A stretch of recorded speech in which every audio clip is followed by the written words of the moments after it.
The rain was coming down sideways when the SUV gave its last cough and died. Headlights off, heater off, just the ocean in front of us and windshield wipers frozen halfway. Great. Midnight on the coast road, 1 bar of reception, and the tow truck said 90 minutes. Evan, my husband's younger co-worker, rubbed his hands together like that would somehow start the engine. Looks like we're stuck. Julia. I forced a laugh. Guess I should have topped off the gas before the gala. Inside, the cabin went cold fast. My dress was thin satin, better suited for champagne ballrooms than stalled cars. Evan reached behind the seat and pulled out a grey hoodie. Here. He draped it over my shoulders, fingers brushing my neck a little longer than necessary. I felt the tingle even through the chill. We tried small talk. Deadlines, the awful shrimp at the banquet, whether the new VP would last. It lasted 5 whole minutes. Then silence. Raindrops hammered the roof like popcorn, and every now and then the surf boomed against the rocks below. I kept thinking how Mark, my husband, was probably snoring in our warm bed, trusting me to catch a rideshare home after working late. Evan cracked the cap on a pocket-sized bottle of bourbon he'd swiped from the open bar. Emergency rations? Hit me. I took a quick sip. It burned, sent heat straight to my stomach, and loosened my shoulders way more than wine ever did. His eyes lingered. I tried not to stare back, but the only light came from the dash screen, and it painted his cheekbones in soft blue, way too intimate for 2 almost strangers. The hoodie slipped, exposing my left shoulder. Evan's gaze followed it like he'd been waiting all night for that inch of skin. "I know this is crazy," he said, voice low, "but the thought of you stuck here with me feels right." My pulse kicked. "Evan, you work with my husband." "And you're married," he said, finishing my sentence. "But that doesn't make tonight any less real." He leaned closer. I should have pulled away, should have talked about weather, stocks, anything. Instead, my breath caught, and his lips brushed mine. Soft, hesitant, tasting of bourbon and cinnamon gum. The kiss surprised us both. We pulled back an inch, staring like kids who'd broken a rule. Lightning flashed over the ocean. In that white pop of light, I saw his pupils blow wide. He cupped my jaw, kissed me again, slower this time, deeper. My body betrayed every promise I'd made on my wedding day. I felt the rough stubble on his chin, the warm slide of his hand from my shoulder to my waist. My fingers curled in his hair before I realized they'd moved. The windows fogged instantly. Somewhere in my head, an alarm was screaming, "Stop!" But my heart beat louder. Why stop now? My seatbelt was still on, pinning me back like a conscience. I unclicked it. The metal tongue hit the door with a dull clink I'll never forget. We never made it to the back seat, just twisted awkwardly over the console, laughing through our own shock. He kissed the hollow below my ear, and I felt my knees melt even though I was sitting down. Outside, the rain kept pounding, covering any sounds we shouldn't make. When his hand slipped under the hem of my dress, I froze. Not from fear, more like a surge of guilt that hit so hard I tasted iron. I grabbed his wrist. For a second, we just breathed. His forehead pressed to mine. He whispered, "Tell me to back off, and I will." The car smelled of bourbon, wet leather, and something electric I couldn't name. I wanted him, and I wanted to rewind time all at once. "Julia," he asked. I let go of his wrist. What happened next lasted maybe 4 minutes, maybe 40. Time dissolved. There was no poetry, no grand soundtrack, just 2 people making choices in the dark. His lips skimmed my collarbone. My dress slid higher. My ring knocked against the gear shift like a tiny gavel calling me guilty. I felt every inch of my body spark alive in ways I hadn't felt in years. Then headlights swept across the road behind us, the tow truck at last. We jerked apart, breathing hard, clothes crooked. I wiped fog from the glass with the sleeve of his hoodie while he fumbled for the dashcam's power switch, heart hammering like it might jump out of his chest. Engines still dead, but the damage was done. The kiss, the touch, the decision. While the tow guy hooked us up, Evan and I sat in stunned silence, pulse still racing. The rain eased. My phone buzzed. "Mark, you home yet?" I stared at the screen, thumbs shaking, and realized the real storm was just starting. Before we begin, take a moment to like and subscribe. If you rewind just 6 hours, the night looks almost ordinary. Another corporate charity gala. Another evening of smiling until the muscles in my cheeks ached. Mark, my husband of 12 years, spent most of it working the room, sleeves rolled, scotch in hand, laughing a little too loudly at jokes he'd definitely repeat to me on the drive home. I've memorized these events, the swirl of black velvet and rented tuxedos, the metallic scent of catered filet, the clink of highball glasses hitting marble bars. I wore emerald silk because Mark loves the color, says it makes my olive brown eyes look infinitely deep. He'd picked the dress, almost absent-mindedly, 2 weeks ago during an online flash sale. "Throw it in the cart," he muttered, scrolling. I dutifully hit add to bag and thanked him. Marriage, after long enough, becomes a series of small errands disguised as romance. Evan arrived 20 minutes late, rain beading on the shoulders of his charcoal suit. The second I saw him step through the revolving doors, hazel eyes scanning the crowd, tie slightly loosened, I felt something tighten inside my chest. Mark noticed him too, waved him over, gripped his shoulder in that fraternal way men at the office do when they've survived the same tight deadlines. "You remember my wife, Julia," Mark said, guiding me forward. "Remember?" Evan and I had exchanged polite nods at quarterly luncheons for a year, skirting each other's periphery like satellites sharing an orbit. Tonight, though, he took my offered hand and held it a second longer than necessary. Warm, calloused palm. Subtle squeeze, the kind of handshake that says I'm fully present. "Good to see you again," he murmured, voice pitched low beneath the swell of a jazz quartet. Up close, I caught the crisp scent of pine with a hint of bourbon, and something in me fluttered before I could pin it down. Mark, oblivious, launched into a story about the Q3 numbers, pulling Evan aside. I faded into the flock of trophy spouses orbiting the silent auction table, clutching a champagne flute I hardly sipped. But every few minutes, when I felt a gaze on my cheekbones, I glanced up to find Evan stealing quick looks. Not leering, curious, almost gentle. Our first real conversation happened near the coat check, under an extravagant floral arch dripping orchids. I was tapping a cracked heel against marble, wishing I'd chosen sensible pumps, when a smooth baritone said, "You look like you're plotting an escape route." I laughed, startled, meeting hazel eyes that flickered amber in the chandelier light. "Just stretching," I lied. He leaned against the wall, one hand in his pocket, casual confidence radiating from every line of his body. "Gala fatigue. It's a real condition," he said, deadpan. "Side effects include obligatory small talk and micro-sized desserts," I added. He smiled, an asymmetric and boyish grin that made the stern lines of his jaw soften. "I can offer a treatment plan, step outside for air, complain about the rubber chicken, return refreshed. Sadly, I'm on display tonight." I motioned toward Mark, who was schmoozing with the CFO near the stage. "Spousal decor." Evan's gaze followed my gesture, then returned to me. "You're hardly decor." The words were quiet, earnest, slicing through the noise like a needle finding a seam. Heat licked up my spine. I tucked a strand of chestnut hair behind my ear and pretended to study the auction paddles. A bell rang. Speeches began. Mark waved Evan toward the VIP table. There were only 8 chairs. I'd pre-arranged seating this morning.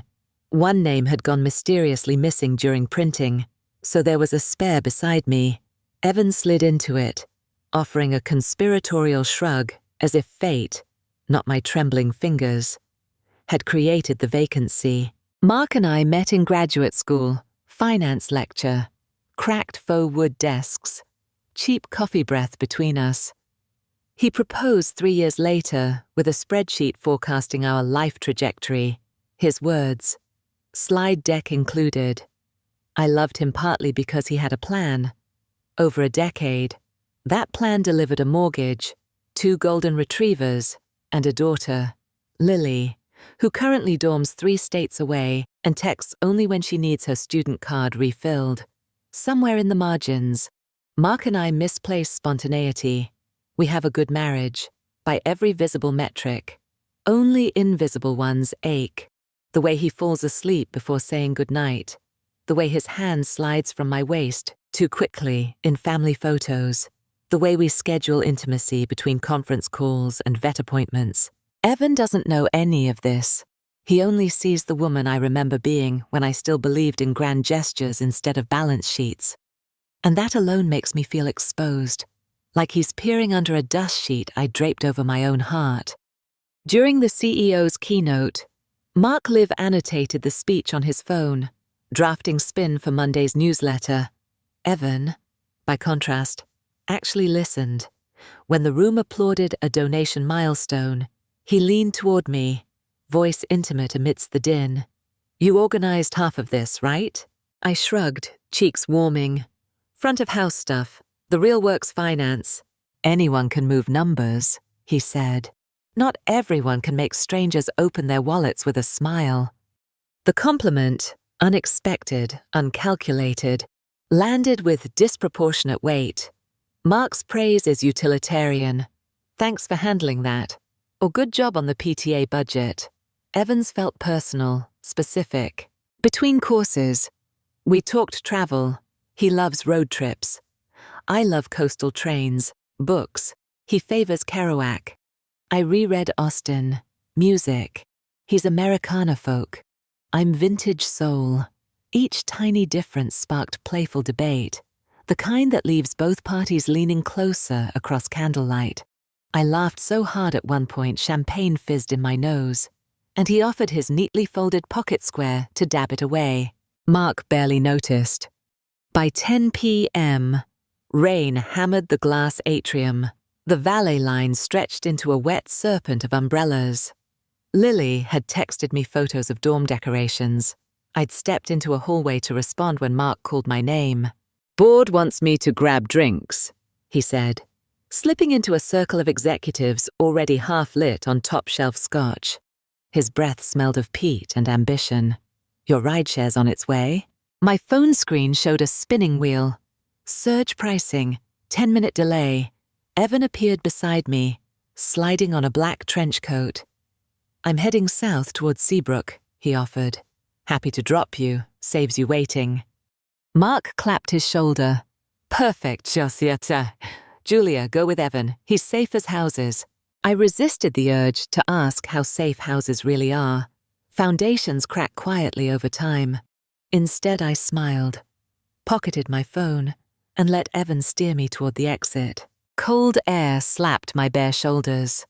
He draped the trench coat over me, and the pine bourbon scent wrapped my senses like wool.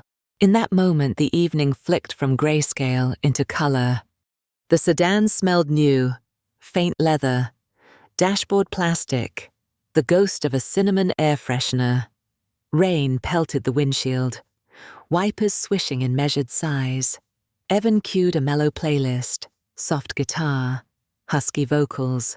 He drove smoothly, one hand at noon on the wheel, the other resting loose near the gear shift. We started with safe subjects, the gala's cheesy magician, my non-profit marketing role, his pivot from mechanical engineering to logistics.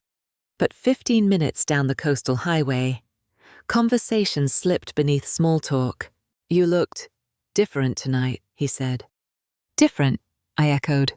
Hopefully not disastrous. He shook his head, flicking eyes toward me, then back to the road. No, You looked like you belonged somewhere else, somewhere you didn't have to act. The words settled between us, heavy and intimate. I pressed chilled fingers to the pulse point at my throat, unsure how to respond. He filled the silence. "Can I ask something personal?" he ventured. "Depends how personal. Do you ever miss the version of yourself you were at 25? I huffed a laugh more brittle than intended. 25-year-old me was broke, idealistic, and certain I'd write a novel by 30. Bet she was fearless too. Rain blurred taillights ahead into red comets. "Fearless or reckless," I said. "Thin line." Evan's jaw flexed. Sometimes you have to cross thin lines to remember you're alive.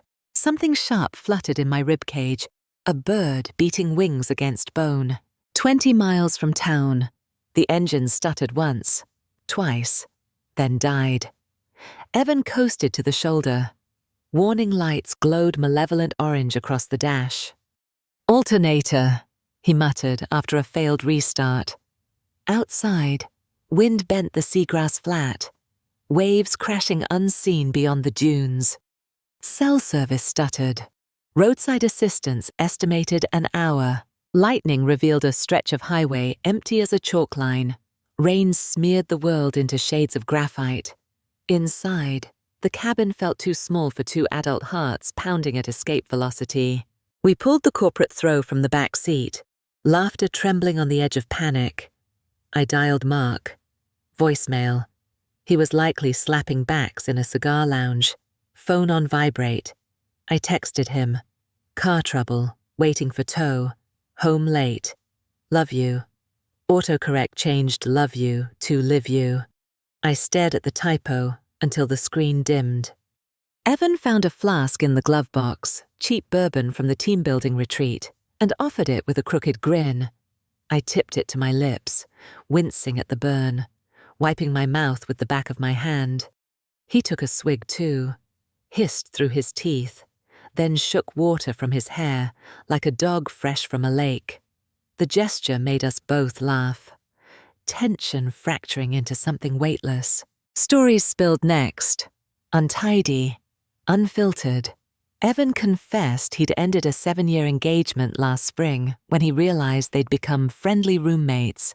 I confessed I sometimes go to the grocery store alone, just to wander a different life between aisles of produce. He said his mother collects lighthouses.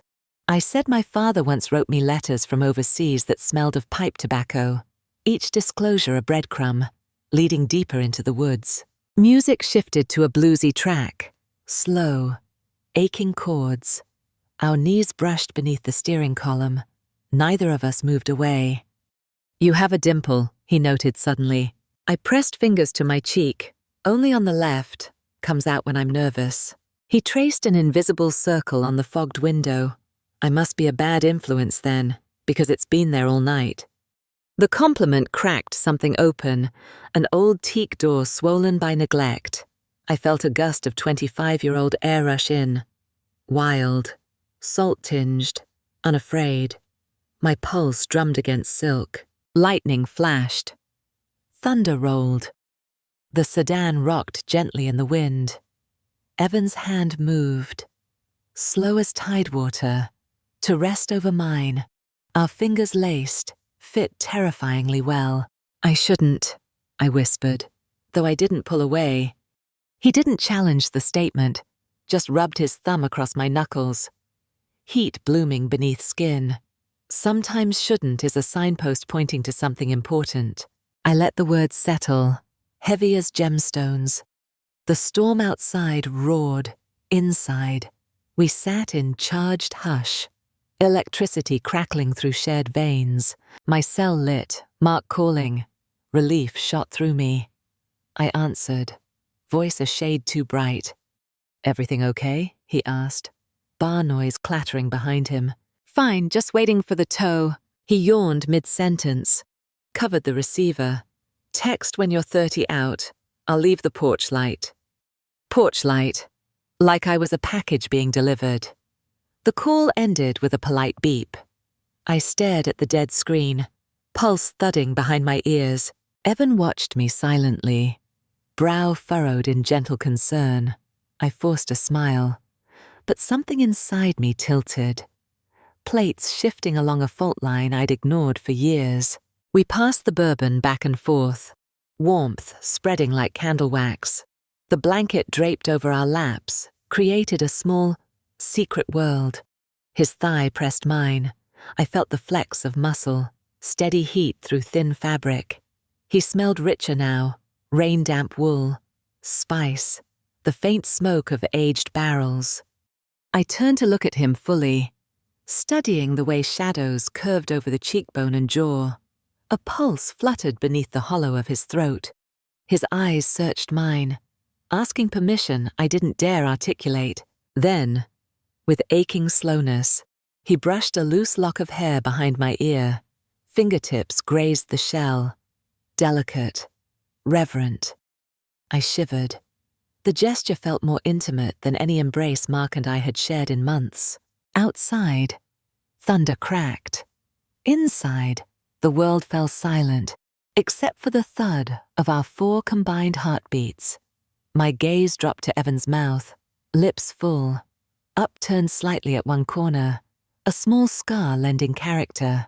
I wondered how that scar had formed, whether it hurt, whether tracing it with my tongue would taste like stormwater and sin. That was the exact moment the line moved from theoretical to tangible, a razor-thin filament vibrating between us, daring us to cross. We didn't kiss then. Instead, he pulled away enough to breathe, forehead resting against the cool window. His reflection floated beside mine in the glass, 2 ghosts trapped in a lantern. "If we do this," he said softly, "it changes who we are tomorrow." Rain drummed like a ticking clock. I thought of Mark's spreadsheet proposal, of Lily's tuition bill, of the dogs asleep on their beds at home. I also thought of the novel I never wrote, the fearless 25-year-old who believed life could be bigger than budgets. "Maybe," I whispered. "I'm tired of being the same who every day." Evan's gaze snapped back, dark with something fathomless, desire. Yes, but also recognition, as if he'd glimpsed the secret message scrawled on my bones. Headlights crested a distant hill, flash, then gone. We sat suspended, breath shallow, waiting for the universe to issue instructions. None came. My hand moved first, only inches, but far enough to rest over his heart.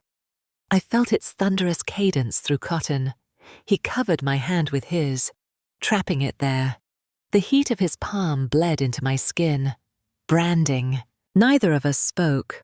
Words felt flimsy, inadequate to the electricity arcing between nerve endings.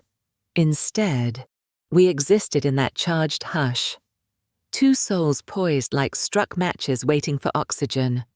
Somewhere beyond the rain-blurred glass, a tow truck engine revved. Blue lights swept the road like watchful eyes. We straightened, blankets slipping, breaths still tangled. The driver would reach us in minutes, and our private universe would collapse under fluorescent inspection. We didn't touch again, not yet. But the silence that followed wasn't empty. It was crowded with everything we had almost done and everything we still could. When the tow truck finally idled beside us, Evan squeezed my hand once. Quiet promise, silent question. I squeezed back, answer deferred, not denied. As the driver hooked chains to the axle, rain tapered to a drizzle. A gull cried somewhere over dark water. In that fragile pause, I heard my own heart asking a question louder than thunder. What would you risk? Marriage, memory, the person you thought you were, just to feel unmistakably alive for one forbidden night? The tow truck ride should have collapsed the mood, but instead, it tightened the bolt already turning inside me. Evan and I sat hip to hip on the vinyl bench while the driver, a bearded retiree named Gus, narrated local gossip loud enough to drown the radio. Every lurch of the rig jolted our shoulders together.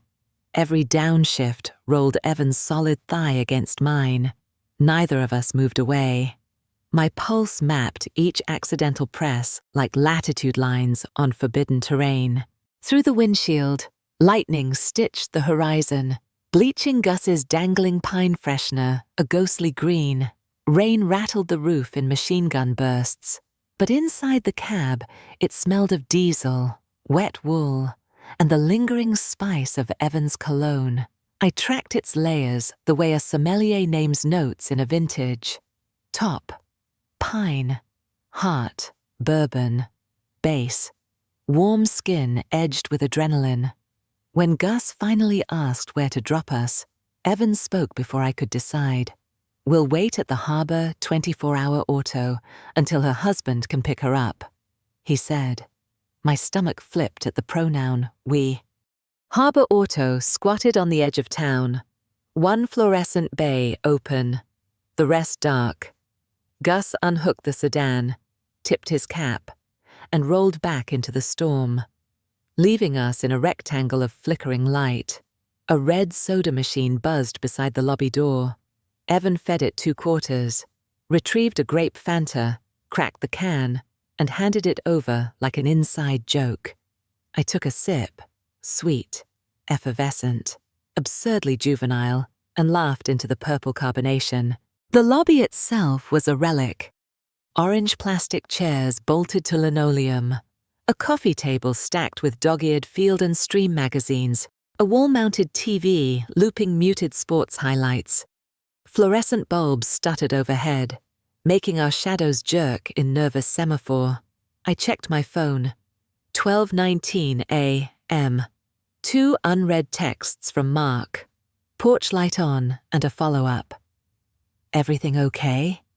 I pictured him half asleep on the couch, dogs at his feet, television washing blue over the living room walls. Guilt prickled, but desire blazed hotter, fueled by the impossible closeness of Evan's body in the small lobby. He removed his suit jacket, shook off rain, and draped it across the back of a chair. The white dress shirt beneath clung damply, outlining the taper of his torso and the sinew of his forearms. I caught myself staring at the shallow hollow where neck met collarbone, a single droplet of rain sliding there like mercury. He followed my gaze, lifted a brow, and offered a half-smile that felt like a match struck in my lungs. "Coffee?" he asked, nodding toward an ancient vending machine. The label promised fresh brew, but the carafe looked like swamp water. I wrinkled my nose. "Maybe we should stick to diabetes in a can," I joked, raising the Fanta. Evan's laugh, low, rough, bloomed between us. We sat, 2 chairs apart, the empty seat a trembling buffer. Conversation drifted. Stories of childhood summers, favorite songs on vinyl. The way each of us felt more alive, near water. Whenever he spoke, his eyes locked on mine, as though punctuation required eye contact. I found myself mirroring his posture, leaning in, ankles angling toward him, my knees brushing the metal arm of the empty chair that suddenly felt too wide. He tapped restless rhythms on his thigh. My gaze tracked each drumbeat until I realized I was breathing in sync with the cadence. Time warped. At 1:03 a.m., a mechanic in grease-streaked coveralls emerged from the service bay, announced the alternator would need ordering, and slid a clipboard toward Evan. For 5 minutes we played normal, signing forms, exchanging insurance data, accepting keys to a battered courtesy car, just until morning. But when the mechanic disappeared, the fake normal drained away like coolant on concrete, and the charged silence returned. The courtesy car, a faded blue hatchback, sat under a single parking lot lamp, rain spitting across its pitted roof. Evan opened the driver's door, paused, then looked over the car's roof at me. "I can drive you home now," he said, voice steady, but eyes molten. The streetlight haloed him in a soft corona, outlining the broad set of his shoulders, the fine mist beading his lashes.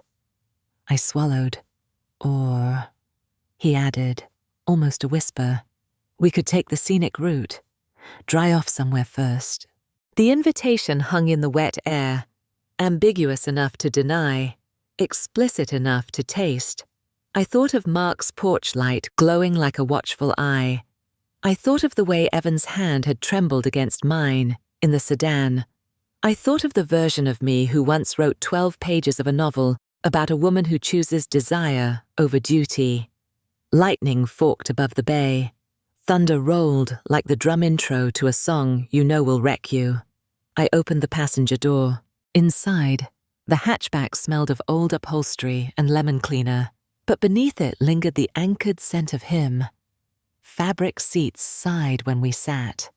Evan started the engine. Wiper blades screeched across the glass. He steered toward the coastal road. Tires hissing through puddles. Dashboard glow painting his profile in warm amber. The radio fizzed. Found a late-night blues station. Plaintive guitar. Honey smoke vocals. The music pooled like candlelight around my ribcage. We didn't speak for miles. Instead, I watched the way the tendons in his forearm flexed when he shifted gears, the rhythmic pulse of jaw muscle when he bit the inside of his cheek, the soft parting of lips when he tasted the humid air. My own body felt hyperreal, skin sensitized, every hair follicle tuned to the barometric pressure of his nearness. I'd never been more aware of space. 3 inches between his shoulder and mine, 2 between our elbows on the armrest, 1 between my fingertips and the gear shift he kept brushing. At a pull-off overlooking the dark Atlantic, he parked. Waves crashed invisibly beyond the dune grass. Salt air flooded in when he cracked the windows. Far out, lightning quilted the horizon in violet flickers, illuminating whitecaps like torn pages. Evan turned off the engine but left the radio murmuring. He sat back, one hand on the wheel, the other loose in his lap. Thumb stroking forefinger as if debating a point with himself. I used to come here after late shifts, he said finally, voice hushed, eyes on the sea. Let the wind empty my head. He glanced over. You okay? I don't know what I am. The honesty surprised me. Wind gusted through the cracked window, whipping a strand of hair across my cheek. Evan reached to tuck it behind my ear. Slow, deliberate. His fingertips grazed the shell, lingered. The entire Atlantic roared, but all I could hear was the hush of his breath. He didn't pull away. His thumb traced the line of my jaw, down to the pulse fluttering below my collarbone. My chest rose into the touch. Goosebumps rippled across my arms. I noticed the faint sheen of rain still clinging to his lashes, the tiny fleck of green in his hazel eyes, the way his lower lip caught between his teeth as though restraining words or a kiss. I turned slightly, knees angling toward him, silk skirt rustling. The seat squeaked. The radio crooned a minor key lament. Between us hovered a breathless pocket of air, one tilt forward and we'd share it.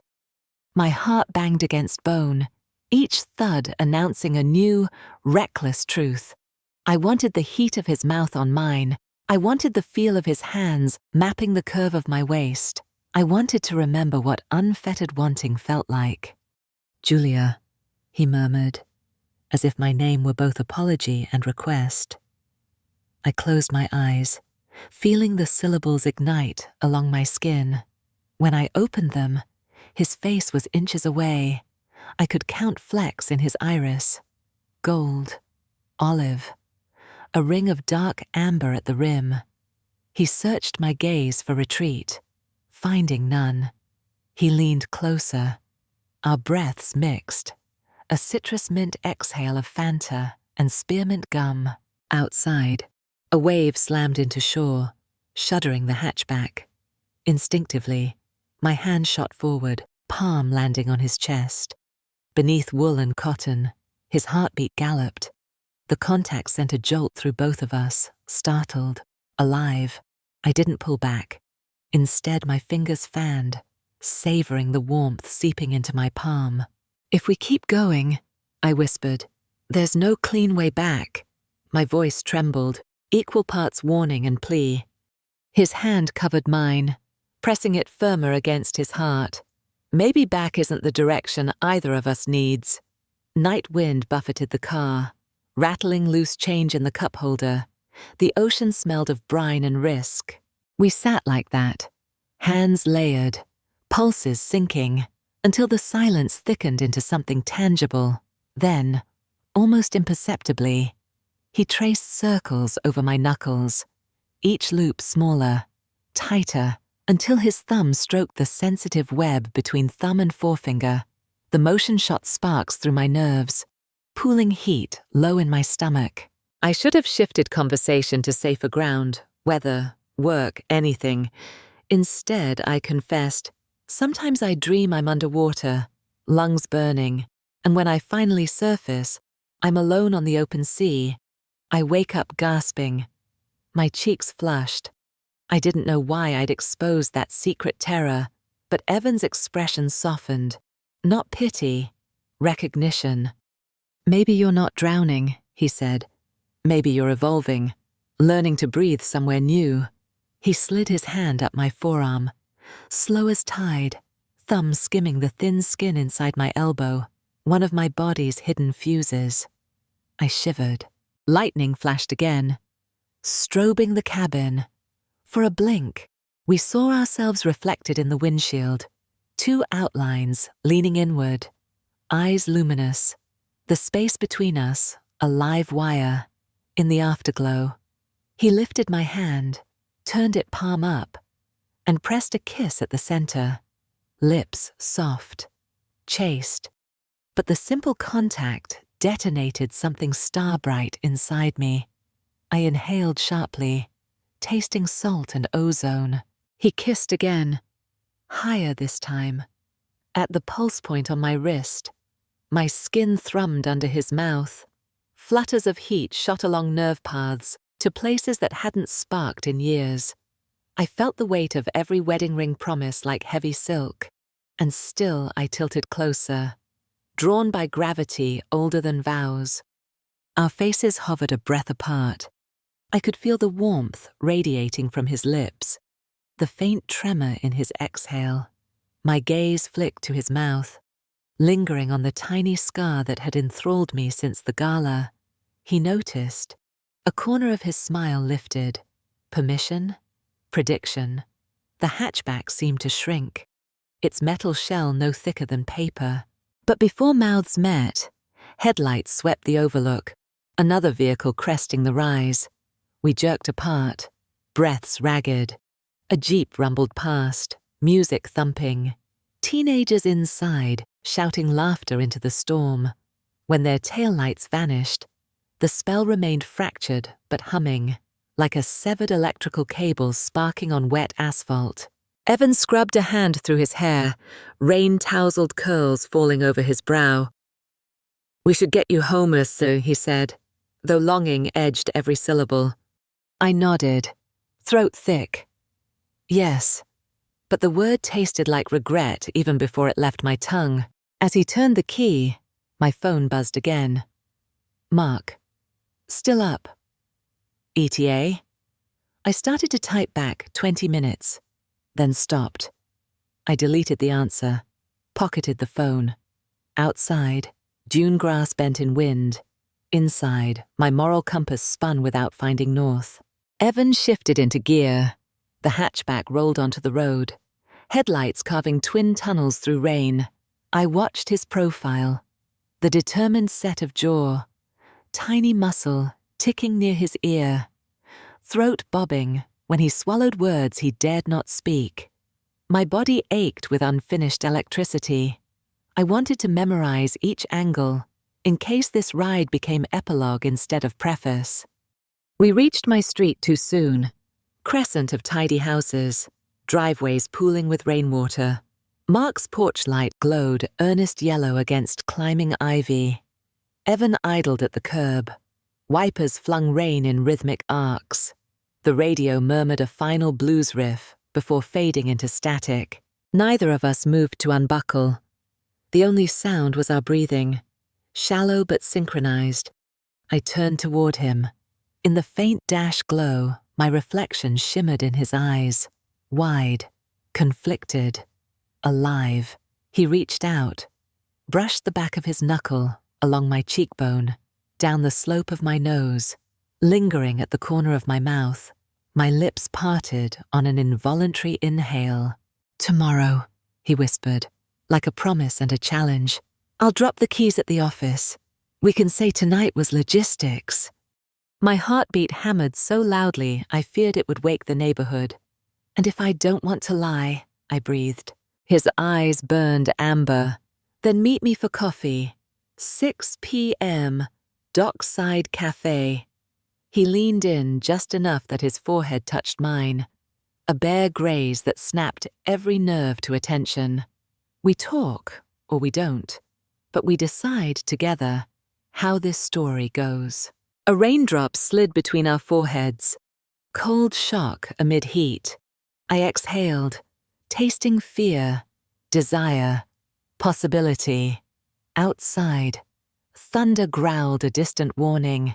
Inside, temptation pulsed like the high tide line, inching higher with every breath.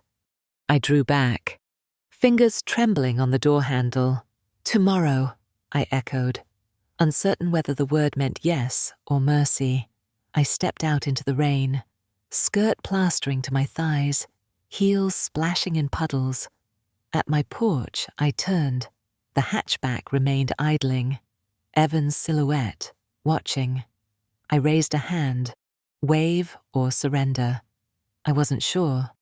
He responded in kind, then eased the car away, taillights receding into the watery dark. Inside the house, the dogs thumped tails. Mark looked up from the couch, relief softening his face. He smelled of toothpaste and scotch. "Long night?" he asked, voice thick with sleep. "Long drive," I answered, hanging the drenched jacket that was still Evan's over a chair instead of the coat rack. Mark kissed my forehead. Habit, affection, oblivion. I forced a smile, tasted grape soda and salt.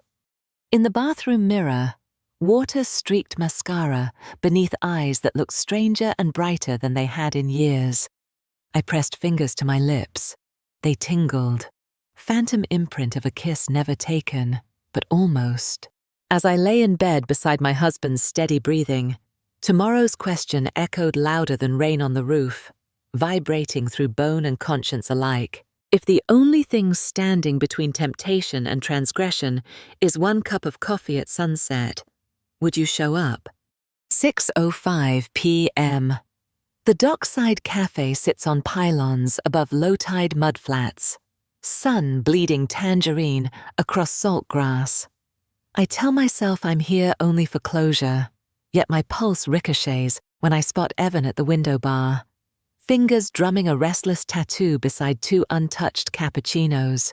He's swapped the charcoal suit for a navy Henley and worn-in jeans that hug lean hips. The casualness feels intimate, like he's already peeled off a layer of defense. I slide onto the stool opposite. "Thought maybe you'd changed your mind," he says, voice threaded with relief and challenge. I tried, I admit, curling both hands around the hot cup. Foam art swirls into a fragile heart and collapses, an omen too on the nose to ignore. Conversation tiptoes around work, weather, weekend plans, but tension hums underneath every polite syllable. When our fingers brush over the sugar packet, static sparks. Evan's gaze drops to my wedding band, his jaw flexes, like he's measuring the cost of what we're about to do. Outside, gulls wheel over empty slips, keening. The room smells of espresso and sea air. He finally says it. "Come with me." No elaboration, just raw invitation. And because the version of me who stays is suffocating, I nod. We take his truck, matte black, bench seat, smell of pine and diesel. He drives north along the Cape until the road thins into cracked asphalt. At a rusted gate he parks, kills the engine. Ahead, an abandoned lighthouse needles the sky, white bricks streaked with rust. The keeper's cottage beside it, slumps under cedar shingles. Windows boarded, but door ajar. Coast Guard decommissioned it years ago, Evans says, voice hushed by reverence. I come here when I need quiet. He pushes the gate. It groans like a secret. Inside the cottage, late light slants through a broken shutter, painting bars on dust-dancing air. Sea wind carries brine, old rope, and faint rosemary from wild shrubs outside. Floorboards protest under our weight. Each creak sounds like a vow we can't take back. I trail fingers along a rough-plastered wall, heart skittering. Evan stands behind me, close enough that his breath warms the nape of my neck. Say stop, he murmurs, and we walk out. Don't stop, I whisper, shocking myself with the clarity of need. He turns me gently, palms sliding to my waist. For a suspended second, we just look. Hazel eyes searching olive brown, counting fears and permissions. Then his mouth covers mine, firm, deliberate, tasting of espresso and something older, wilder. Heat flares down my spine. I fist handfuls of his Henley, feel the solid plane of his torso. His hands, broad and warm, map my curves, up my rib cage, over the slope of my shoulder, thumb grazing the thin strap of my sundress. He lowers it an inch, then two, exposing skin that hasn't felt new eyes in years. My breath hitches. He kisses the spot where dress meets bare shoulder and speaks my name against my skin while sliding his fingers over my wedding band. The deliberate acknowledgement that he knows exactly whose wife he is touching rips the last moral seam. This is his unforgivable moment, wanting me because I am promised elsewhere, and claiming me anyway. I answer by pulling his shirt over his head. The fabric snags on stubble, then falls, revealing sun-brushed skin and a faint diagonal scar below his ribs. I trace it, lips parted. He shivers. Bike accident, he murmurs. I press a kiss to the pale line, tasting salt and daring. That motion, mouth on a scar no spouse should access, feels like throwing the gate of my marriage wide open and waving a stranger through. It is my unforgivable moment, and I choose it without flinching. We climb the spiral stairs, hand in hand, wooden treads spiraling into dusk. Dust motes float like guilty confetti. At the top, the lantern room yawns open to wind and setting sun. Glass panes missing, iron catwalk rusted but solid. Waves boom below, each crash matching the blood drum in my ears. He backs me against a brick pillar, still warm from daylight. The coarse texture grates silk, amplifying sensations. His lips find the hollow below my ear. His stubble scratches, then soothes with soft tongue. I gasp, fingers tunneling through his hair, thick, rain dark, alive with wind. Outside, gulls cry. Inside, I do too. The sound muffled against his shoulder as his palms slide under my dress. The cool sweep upward raises goose flesh, but his hands are furnace hot on my thighs, thumbs stroking the silk band of stockings. He murmurs praise, voice low, reverent, about the curve of my hips, the strength in my calves, the scent of jasmine mingling with sea salt. Each word builds a scaffolding of illicit worship around my body. I push him back enough to look, really look, at the man risking his career, his conscience, just for the chance to memorize me. Sunset lashes gold across his chest, highlighting muscle and vulnerability in equal measure. His lips are red from kisses, pupils blown wide. Wind whips my hair across my face. He brushes it aside, thumb lingering on my cheekbone. We can still leave. His voice cracks on the last word. I answer by unbuckling my sandal, one then the other, letting them clatter on tile.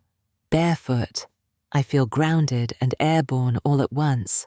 I step into him, Press a line of kisses from collarbone to sternum, tasting sweat, pine, borrowed courage.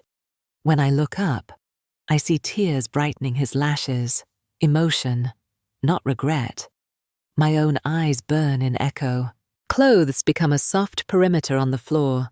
Henley, sundress, jeans, silk. We move slowly, reverently, mapping unfamiliar geography with familiar tenderness. There is no frantic tearing, only deliberate unveiling, him tracing fingertip down the curve of my waist, like a cartographer claiming new land, me cataloguing freckles on his shoulder, counting ribs under my palm. The lighthouse echoes our ragged breathing. Waves applaud below. When he finally enters me, it is not a cinematic thrust, but a careful, tremulous slide that feels like exhaling after a decade-long breath. We both gasp, half shock, half relief. He stills, forehead pressed to mine, eyes asking, "Are you sure?" Yes. My body answers, arching to take him deeper. Movement builds, a tide pulling shoreward, slow, inexorable. Brick presses cool against my back. His hands cradle my face as though afraid I'll vanish. We kiss through every motion, mouths learning new dialects of want. Outside, the sun sinks, painting our entwined shadows vermilion. Inside, muscles tighten, hearts sprint, and the line between us dissolves until there is only heat and heartbeat and the taste of borrowed eternity. When climax crests, together, impossibly synchronized, I bite his shoulder to keep from crying out. He buries his face in my neck, murmuring my name like liturgy. The release is tidal, sweeping guilt, fear, joy, sorrow into one crashing wave that leaves us shaking, weightless. We stay fused, breathing sea wind and each other, until shivers creep under cooling sweat. He slips out, gathering me into his arms, wrapping my dress around my shoulders like a cloak. We settle on the floor amid sun-bleached glass shards, backs against the brick, legs tangled. Below, waves hiss an after-song. Far off, the first evening star pricks the sky. He speaks first. I've never. Words falter, rebuild. No part of this felt casual. I manage a watery smile. Casual went out the window with the alternator. We laugh, soft, cracked porcelain, but the humor trembles. Reality leaks back in. Porch lights, spouses, consequences. I run a finger over my swollen lips. They buzz with after electricity. Evan lifts my left hand, studies the indentation where my ring should sit, removed moments earlier and tucked in my dress pocket. I know this changes everything, he says. I don't expect forgiveness. Forgiveness implies regret. The admission surprises us both. Sea wind whips my hair. He tucks it behind my ear. Repeat of last night, but different. Gentler after ownership. Moonrise silvers the water. We dress slowly, helping with buttons, smoothing fabric that will never quite lie innocently again. Down the stairs, the cottage feels warmer, as if our heat lingers in its bones. At the doorway, he pauses, palm braced on frame. I don't want to be a mistake you hide. I swallow. Neither do I, but I have a life built on foundations I can't bulldoze overnight. He nods, jaw tight. Then let's not promise anything tonight except honesty. The pact feels impossibly noble for people standing in the wreckage of fidelity, yet I cling to it. On the drive back, we hold hands on the console. No words, just silence, thick with unspoken logistics. Texts to delete, alibis to craft, futures to question. At my street, he parks beneath the same maple whose leaves drip rain onto the windshield. Porch light still burns. He turns to me. Dashboard glow gilds his lashes. This isn't goodbye. I squeeze his hand, but it can't be hello yet. He lifts my hand, presses a final kiss to the inside of my wrist, right over my racing pulse. The contact sears. He releases me like fragile glass. I step out, clutching sandals, gravel cold under my feet. At the porch I turn. His truck remains, idling, a dark silhouette of hope or doom. I can't decide which. When I unlock the door, he drives off, tail lights streaking red down the quiet lane. Mark sleeps on the couch again, television glow flickering across his relaxed face.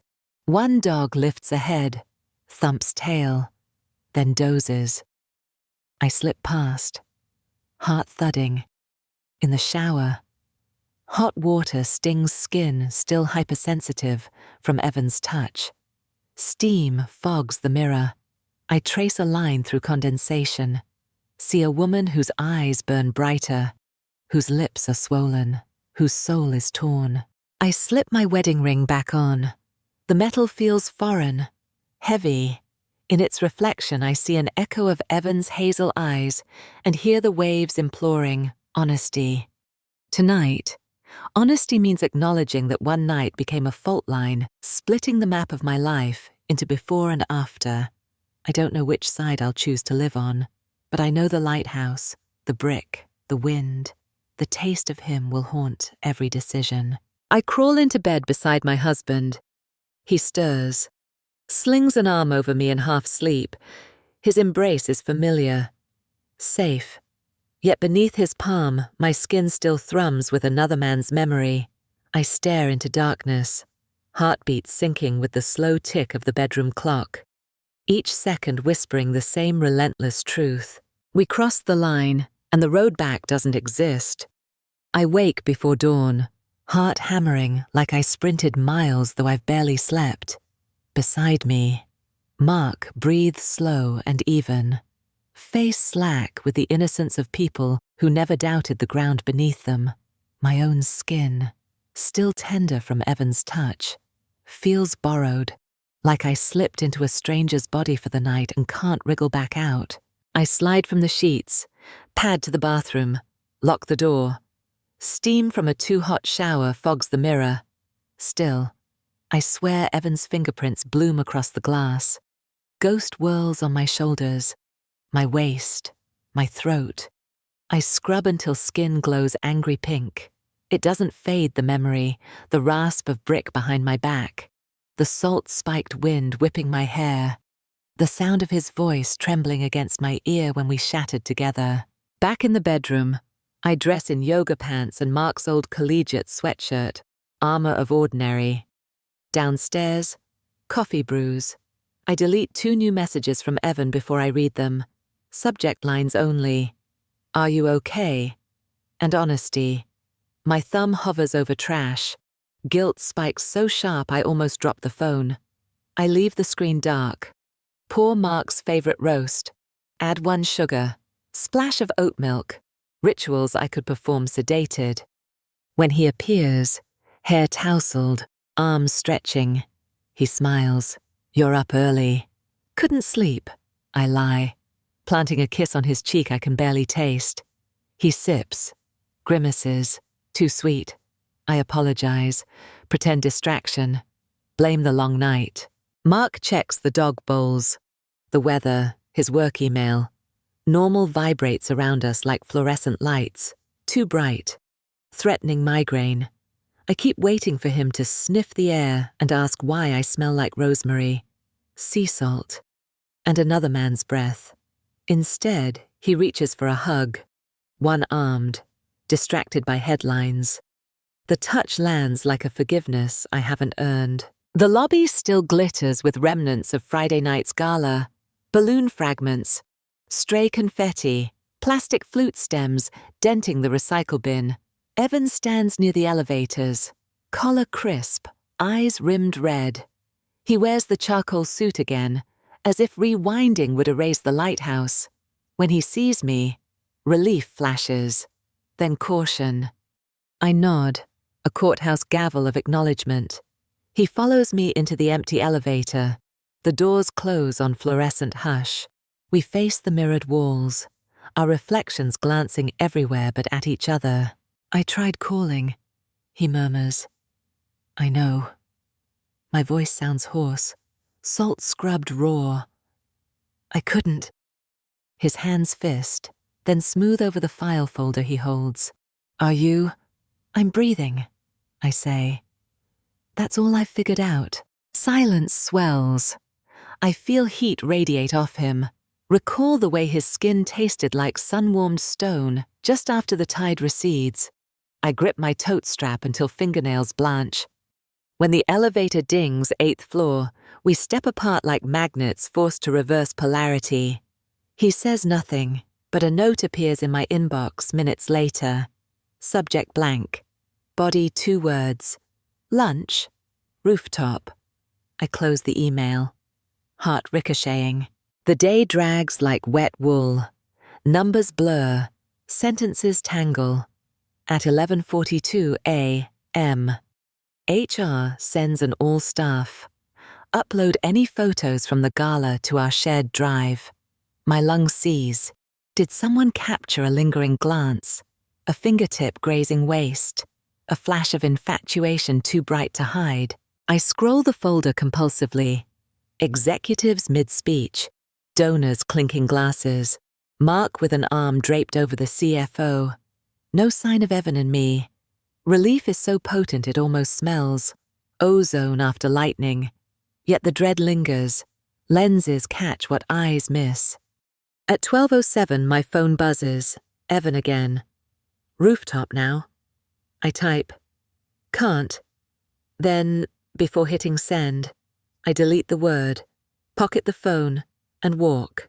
Wind funnels between the HVAC vents, carrying the diesel-sweet scent of city traffic.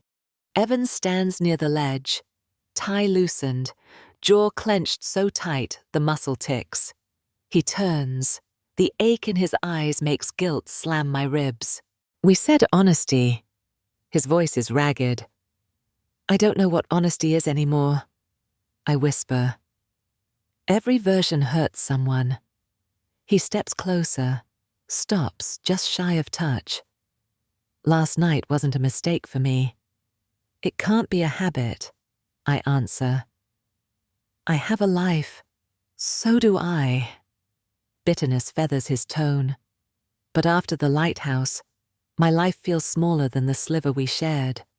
Wind whips hair across my mouth. He reaches as if to tuck it back. Stops himself.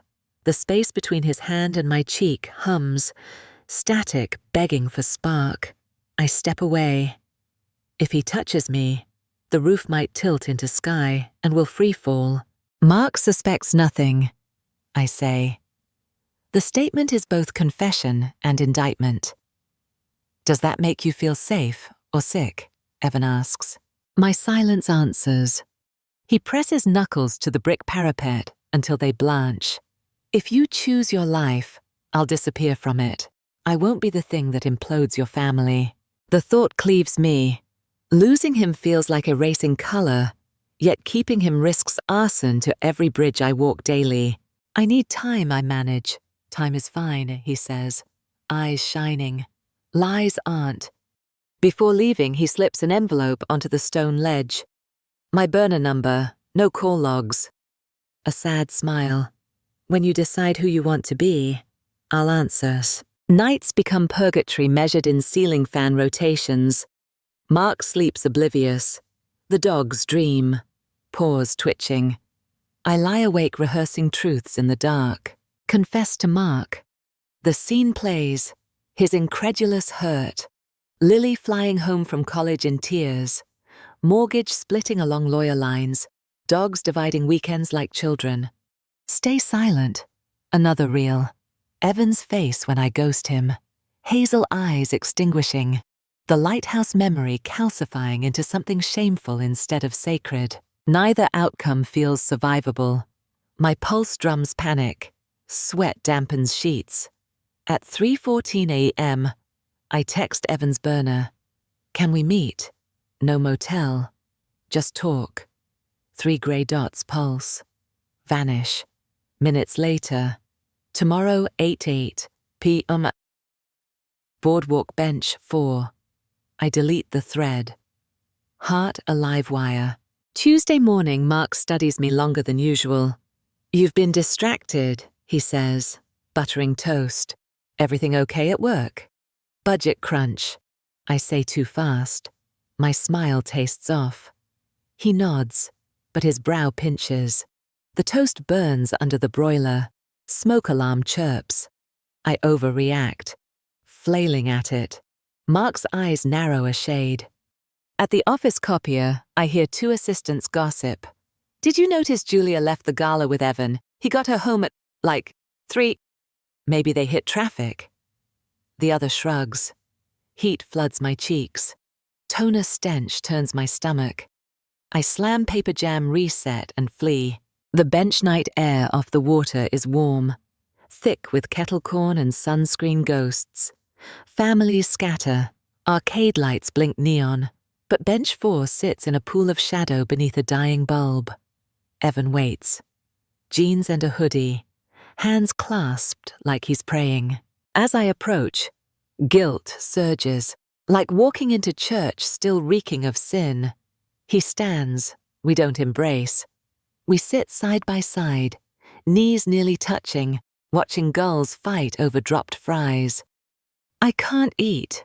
I can't sleep. I whisper. Every minute feels like glass in my lungs. I know. He rubs his face, but running from it won't cauterize the cut. I inhale salt-sweet air laced with his pine scent. I replay the lighthouse 100 times a day. Part of me wants to live there permanently, and the other part, begging to rewind. He nods, throat bobbing. I asked my sister, she's a therapist, what it means when you do something that contradicts your own moral code. She said sometimes your code was written by fear, not truth. The words lodge under my breastbone. Fear of loneliness, of invisibility, of aging into a footnote. That code guided me more than vows recited in a dress I barely remember choosing. But the cost, I whisper. Cost exists either way. He answers. What we choose determines who pays. Tears blur the Ferris wheel lights into watercolors. I don't want Lily to pay. He covers my hand with his. The warmth steadies me. Then decide before she's collateral. I squeeze his fingers, memorize the pressure. Give me a week. No messages. I need to face myself without your echo. Pain flashes across his features, but he nods. 1 week. He stands, leans down, brushes a kiss to my temple. Chaste. Devastating. Choose a future you can live inside. He disappears into the boardwalk crowd. The imprint of his lips brands my skin long after. I spend the week inhabiting rooms like crime scenes. Our kitchen, site of coffee, lies. The living room, where Mark folds laundry and asks if I've seen Lily's latest post. The bedroom, marriage bed now haunted by lighthouse shadows. On Wednesday, I schedule personal leave, drive coastal roads alone. I pass the lighthouse but don't stop. Waves batter rocks, gulls wheel above dunes. I scream inside the car until my throat scorches, then cry so hard the windshield blurs. That night I draft 2 letters. One to Mark, confessing everything. One to Evan, letting him go. I seal neither. Thursday, Mark suggests a date night. Guilt almost makes me vomit. But I say yes. We sit at a cozy bistro. Candlelight highlights lines at his eyes. I forgot to notice. He orders my favorite Cabernet without asking. Habit born of paying attention once. I wonder when I last studied his face, like a map worth exploring. Mid-meal, he reaches across, covers my hand. I've been distant, he says, voice thick. Work's been insane, but I'm here now. He squeezes. Are we okay? Tears spring, but I blink them back. I want to pour the truth onto the white tablecloth, beg him to help me scrub the stain. Instead, I nod, throat too tight for words. His relief hurts worse than anger would. Friday afternoon, HR circulates cupcakes, someone's birthday. My phone rings. Unknown number. A nurse at St. Luke's ER. Evan was in a minor motorcycle crash. Broken wrist, stitches, concussion observation. My pulse freefalls. I tell Mark I'm running a last-minute errand. He's tethered to a conference call. Waives consent. At the hospital, I give Evan's name. They identify me as fiancée Julia from the emergency contact sheet. The word slices. I nod, inwardly bleeding. He lies in a stark bay, wrist splintered, eyebrow taped. He smiles lopsided. Didn't mean to use a crash to end the silence, but hi. Tears surge. I grip his uninjured hand. You listed me and, I say, so you'd know if... He swallows. If the decision got made for us. Fear sluices through me. What if he died, and my last words were 1 week? The fragility of everything we prize becomes diamond sharp. A nurse appears. I retreat before questions surface. In the hall I text Mark. Running late. Traffic. The lie tastes like bile. The question no one wants. Saturday dawns lavender grey. Gulls cry outside our window. I watch Mark sleep. Chest rising steady. And realize love and betrayal can coexist like two tectonic plates grinding the same earth. Downstairs I open the letters. Rewrite both. Evans now reads, You altered my course. I don't yet know the destination. Mark's reads, I have broken something I vowed to protect. I need you to hear the whole story before deciding if it's fixable. I tuck Mark's letter into my journal. Seal Evans. Address it to his apartment. My hands tremble. At noon. Lily FaceTimes, excited about a research fellowship.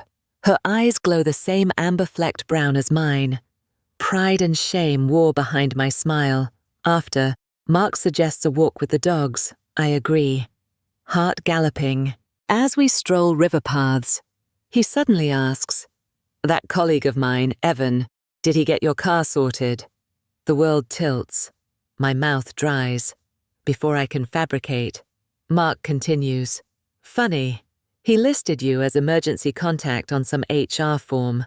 Asked me yesterday if that was okay. He laughs. Office grapevine exaggerates everything, huh? I stop walking. My throat burns. The dogs tug leashes. Water laps the shore. Mark frowns. Jules. Blood rushes in my ears. I could bury everything, laugh off rumors, steer marriage back onto safe roads, or I could detonate the silence, trusting truth to rebuild what shrapnel spares. Heart pounding, I reach into my pocket, fingers closing around the folded confession. I turn to my husband. Moral dilemma to you, said the listener. If owning your darkest truth risks destroying the people you love, but burying it will suffocate the person you're becoming, which choice would you make? A confession on a riverbank. The folded letter grows heavier in my fist with every heartbeat. Mark watches my face, confusion rippling into concern. Behind us, the river glitters pewter beneath an overcast sky. The dogs nose wet sand, oblivious to the storm about to crack open our marriage. I need you to hear something, I begin, but the words fracture. My chest tightens, terror, relief, grief, all tangled. I see Lily's dorm window, the lighthouse bricks, Evan's splintered wrist. Every choice funnels to this moment. Mark's brow furrows. Julia, you're scaring me. I force myself to meet his blue-grey eyes, the ones that asked me to marry him on a study hall bench 13 years ago. I made a mistake, a big one. Breath shakes. It involves Evan. His shoulders stiffen. A gull screeches overhead. An omen ripping sky. Did something happen between you two? He asks, voice flat. I swallow shards of glass. This is where I could soften it. Emotional affair. Confused boundaries. But honesty was the pact I made with my own reflection at 3 a.m. I crossed the line, I say. It wasn't a drunken accident. I chose it. And I'm so sorry. For a second, his face goes utterly blank, like a screen gone to static. Then color drains. He sways. The dogs sense it. Ears flatten. Leashes slack. Mark's hand lifts, as if to steady himself on air. How far did it go? The lighthouse crashes into my mind. Brick, wind, sweat, vows splitting like dry wood. All the way, I whisper. The confession hits the riverbank like a flare. Everything brightens with the terrible light of truth. He inhales a jagged breath, turns away. Fists pressed to his forehead. Silence yawns wide, filled only by lapping water and the distant thrum of traffic. At last, he straightens. I need to leave before I say something unforgivable. He walks back toward the trailhead, dogs trailing, never looking back. The letter, unfolded, unread, flutters in my palm until the wind snatches it, cartwheeling pages across mudflats. I don't chase them. Some confessions choose their own burial grounds. That night, Mark doesn't come home. His phone goes straight to voicemail. Texts stay blue-bubbled, unread. I sit in the dark living room, TV muted, replaying every minute since the gala, regret clause, but beneath it pulses a strange, awful clarity. Whatever happens next will be built on bedrock instead of lies. At 2:17 a.m., my phone buzzes, an unfamiliar number. Mrs. Davenport, a deep voice. Officer Lindell, State Troopers. We need to discuss your vehicle. For a heartbeat, I think Mark's crashed, but the officer continues. Your courtesy car from Harbour Auto was impounded after a minor hit-and-run tonight. We recovered dashcam footage that raises questions. A bolt of ice rips down my spine. Dashcam. My mind flashes to the sedan's windshield Saturday night, fogged, steamy, oblivious to any camera lens. Footage of what? I'd rather review it with you in person, he says. Can you and your husband come to the station tomorrow, 1 a.m.? My mouth goes dry. Yes, I croak, though I have no idea where my husband is, or what the camera saw. After the call, panic blooms. I text Evan, fingers flying, dashcam, police, tomorrow morning. Grey dots pulse, vanish, pulse again. I'll be there. I drop the phone and sob into my hands. The lighthouse was supposed to be out of sight, ancient, isolated, but technology sees in the dark. Morning light is colourless when I pull into the station. Mark's car already sits in visitor parking. He stands by the entrance in yesterday's clothes, jaw rough with stubble, eyes rimmed red but resolute. Inside the lobby, he doesn't speak. We follow Officer Lindell to a small interview room smelling of stale coffee and linoleum. Evan is already seated, arm in a cast. He rises when we enter, but one look from Mark pins him to the chair. I sit opposite my husband, our knees an ocean apart. The officer sets a laptop on the table. Just so you're aware, he says, the vehicle you borrowed had a dash cam facing the interior. It captured the incident leading to the hit and run, and what happened earlier that night. He clicks play. Rain-dappled footage flickers to life. The sedan's front seats, silhouettes tangled in hungry motion, windows fogged, my dress straps sliding, Evan's hands on my skin. The timestamp blinks 12:47 a.m. The camera has no audio, but our bodies say everything. Mark's face drains grey. Evan's shoulders slump. I can't breathe. The officer fast-forwards, mechanical whir through more illicit frames, then stops at impact. Later that night, Evan, alone, backing the courtesy car into a dumpster, bumper crumpling. His head whips back. Dazed. He drives off. Adrenaline obvious. Not a major offense, the officer says. But we need a statement and insurance info. He eyes our stricken silence. Misunderstanding. Look, we're not in the business of wrecking marriages. This footage isn't evidence of a crime. We'll archive it once,